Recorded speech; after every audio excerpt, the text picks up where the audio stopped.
Hello, this is a quick recap or a reminder how to get started with Google Classroom. The Google Classroom is quite easy. Like you can see, there are different subjects listed here. On your phone, you might see one or two subjects depending on how many classes you're teaching. For this Google Classroom, note this is for Preston International School teachers teaching SS2 extension classes.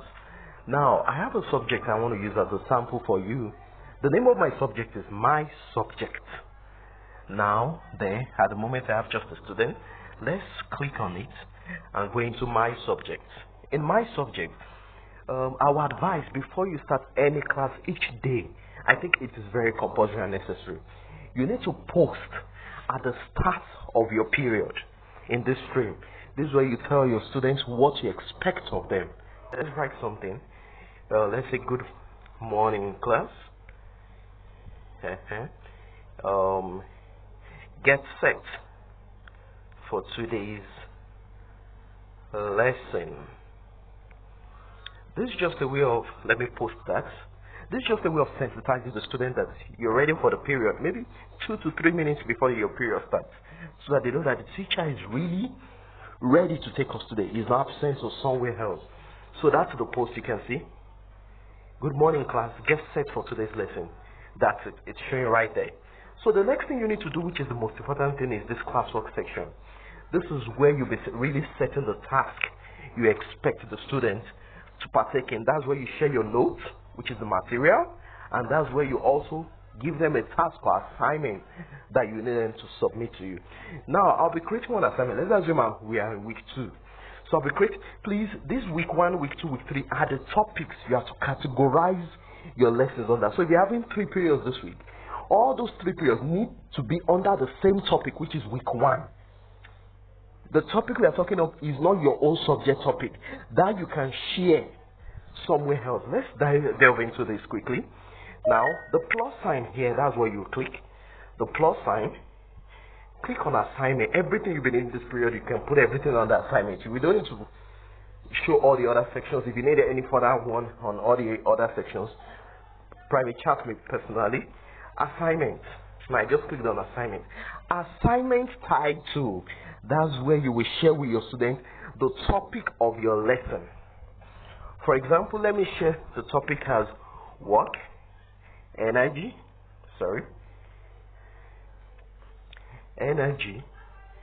and power. That's the topic of my lesson today.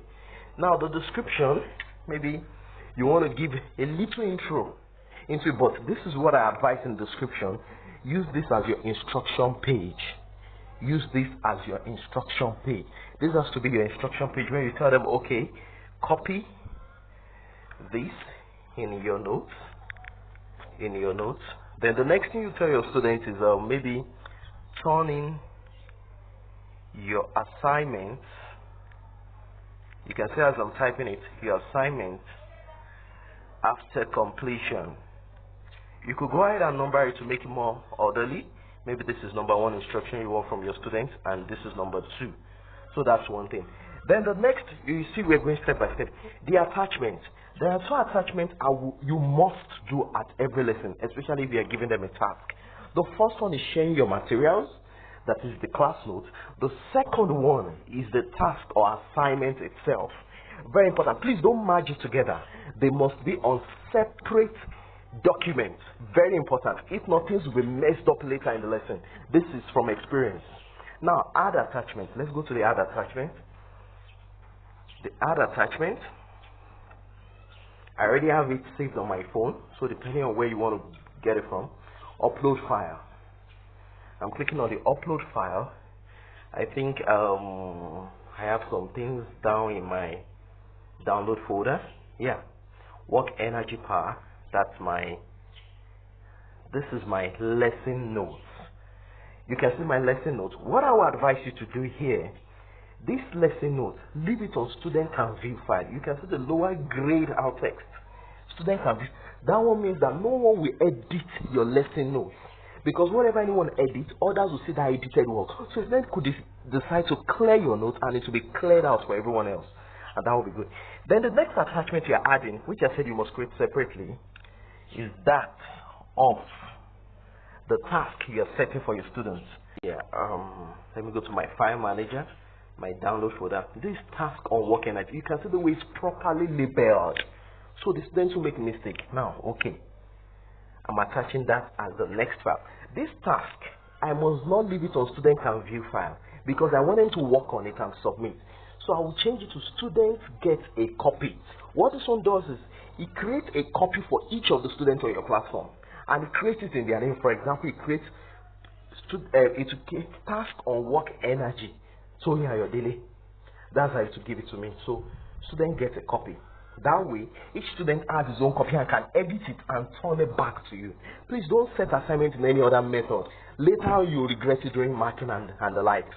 It's better you set it this way and let students submit to you this way. It's best. I understand for people teaching mathematics that you may need them to solve it out in their notes, snap the picture, then upload it back, then you mark from there. That's understandable for some subjects. That's okay. But for things like this where you can just fill in and type in the answers, please, this is the preferable method. Now, beneath this, you have 100 points. Now, let's say my own task. I want to be graded 20 points. 20 points is graded 20 points, so let me do that. Then the due date. You set your due date. Let's assume the due date I want for this task is, let's say a week. At least give minimum of a week this period. Save. Due date. Then this topic, look at this topic at the last side here. This is what I'm talking about. Topic must be week 1, week 2, or week 3. Just choose one. I've taken the pain to create week 1, week 2, week 3 for every single subject in this Google Classroom. So, I said this one we are using it for week 2. So this is week 2. Done. You click on done. Now this is under week 2, assigned. The moment you click on assign, at that instance your student gets it. But I want to show you, I want to go back. You can see it's grouped under week 2, properly organized. So when you have your next period, you put that topic there. You can make that work energy and power part 2 or part 3, as the case may be. Just okay, look at this. Instead of posting this earlier, okay, I think this is already assigned. I should have shown you some. Let me just go back and edit. Let's say I want to make a correction in what up. But please, before you post any mistake you've made, it's difficult to correct once you then get a copy. I could also, there's a function here. You can see these 3 dots at the upper part. You could schedule your class. So I expect you by now to have scheduled, if you can schedule, do all your topics for the remaining 3 weeks right on Google Classroom. Just go to this schedule, pick the date you want it to pop up on the student, and the time based on your timetable. And just save. That way, you will see it. Your student won't see it yet until that time you scheduled.